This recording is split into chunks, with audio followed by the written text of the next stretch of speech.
Assalamualaikum warahmatullahi wabarakatuh. Yang terhormat Bapak Muhammad Syarif Khalili MPDI selaku dosen pengampu mata kuliah Sejarah Kebudayaan Islam MTS MA.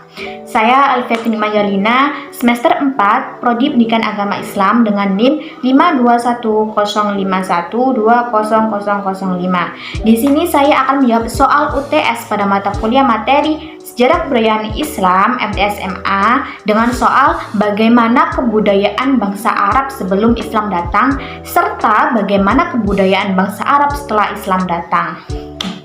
Nah, yang pertama saya akan mengupas tentang kebudayaan bangsa Arab sebelum Islam datang.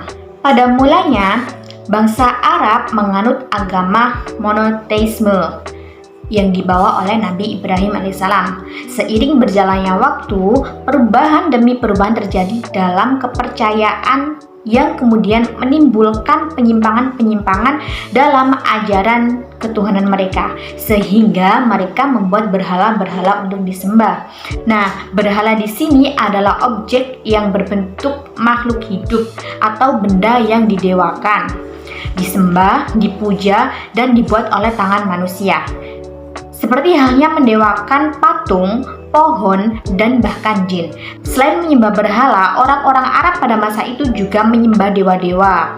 Dewa yang mereka anggap benar-benar ada keberadaannya.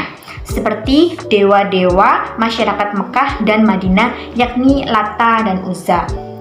Nah, kepercayaan menyembah dewa-dewa adalah salah satu dari kesekian kepercayaan bangsa Arab pada saat itu. Penyembahan terhadap matahari dan bulan juga terjadi pada zaman jahiliyah. Nah, seperti orang-orang Badui yang kepercayaannya berpusat kepada bulan. Tradisi penyembahan bulan mengisyaratkan sebuah masyarakat pengembala ternak, sementara tradisi penyembahan matahari menggambarkan masyarakat pertanian. Nah, sejak dahulu orang-orang Arab sudah mengenal pengetahuan tentang ilmu astronomi. Keadaan mereka yang hidup di gurun pasir dan kecintaan mereka terhadap binatang-binatang membuat mereka hobi dalam mempelajari ilmu perbintangan. Contohnya untuk mengetahui terbit dan terbenamnya matahari, juga untuk mengetahui pergantian musim. Nah, kemudian puncak kebudayaan Arab justru berangkat dari kemampuannya yang tidak bersifat kekerasan, yakni berbahasa lisan, kepandaian yang mengadu bicara tentang menggantikan peperangan secara fisik, yakni mereka saling berlomba-lomba mengarang dan membuat syair-syair supaya dapat dihargai dan dihormati oleh orang-orang Arab, sehingga menjadikan mereka itu terbiasa bersaing dan mengarang syair-syair yang bagus. Nah, nilai sastra dan keindahan dalam melantunkan syair sangat dihargai oleh orang Arab. Bahkan mereka mengukur kecerdasan seseorang itu dari seberapa indah dan seberapa menarik dalam melantunkan syair. Penyair selain menjadi juru bicara kaumnya, juga sangat memahami dongeng-dongeng rakyat. Di samping itu juga sebagai pengkaji perkembangan sosial. Nah, kemudian tradisi orang Arab jahiliyah yang gemar dalam membuat patung merupakan salah satu seni rupa yang dimiliki bangsa Arab pada saat itu. Nah, dalam pembuatan patung berhala, orang Arab membuatnya bukan hanya sebagai untuk mereka sembah saja. Nah, melainkan juga memang suka dalam pembuatan patung. Nah, orang-orang Arab sendiri pada saat itu memang dikenal pintar dalam membuat patung. Bahkan setiap kabilah memiliki patung berhala mereka masing-masing yang mereka sembah. Berhala tersebut biasanya terbuat dari batu dan kayu.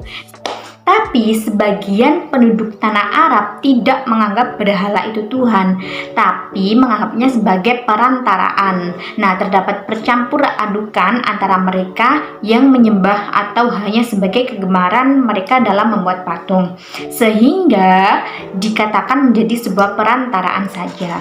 Nah, sehingga banyaknya patung-patung yang mereka biarkan begitu saja tanpa difungsikan menjadi berhala sembahan mereka. Next, selanjutnya kebudayaan Arab setelah datangnya Islam. Nah, setelah masuknya Islam, gaya hidup di bangsa Arab mengalami perubahan yang besar. Agama Islam mengajarkan nilai-nilai kesederhanaan dan kesopanan dalam berpakaian, yang berdampak pada perubahan dalam pakaian dan gaya hidup mereka. Pakaian yang lebih longgar dan lebih tertutup mulai digunakan untuk menjaga nilai-nilai agama dan budaya Islam. Nah, pria Arab mulai mengenakan pakaian yang lebih panjang dan lebih longgar, seperti tobe atau jubah panjang yang biasanya berwarna putih. Untuk sabuk tetap digunakan, tetapi kini terbuat dari bahan yang lebih halus. Nah, demikian juga perempuan Arab mulai mengenakan pakaian yang lebih tertutup dan longgar, seperti abaya yang berwarna hitam atau gelap. Nah, di samping itu, hijab juga mulai digunakan untuk menutupi rambut serta leher. Dan sebagian besar perempuan muslim di seluruh dunia masih mengenakan hijab sebagai bagian dari praktek keagamaan mereka. Selain perubahan dalam berpakaian, gaya hidup bangsa Arab juga mengalami perubahan signifikan setelah masuknya Islam. Kebiasaan minum arak, berjudi, yang sebelumnya menjadi bagian dari hidup mereka, menjadi bagian terbiasa mereka, menjadi bagian adat mereka. Ketika masuknya Islam, hal-hal tersebut sudah dilarang oleh Islam. Nah, kemudian Islam juga mengajarkan kepada mereka supaya hidup dalam kesederhanaan dan menjaga kebersihan diri serta lingkungan sekitar. Nah, dalam banyak hal, nilai-nilai kebaikan dan moralitas yang diajarkan dalam agama Islam telah mempengaruhi gaya hidup mereka, telah mempengaruhi gaya hidup masyarakat Arab dan memperkuat nilai-nilai budaya mereka. Nah, sekilas pengetahuan saya tentang kebudayaan bangsa Arab ketika sebelum masuknya Islam dan setelah masuknya Islam. Sekian dari saya, apabila ada kurang lebihnya saya mohon maaf yang sebesar-besarnya. Wassalamualaikum warahmatullahi wabarakatuh.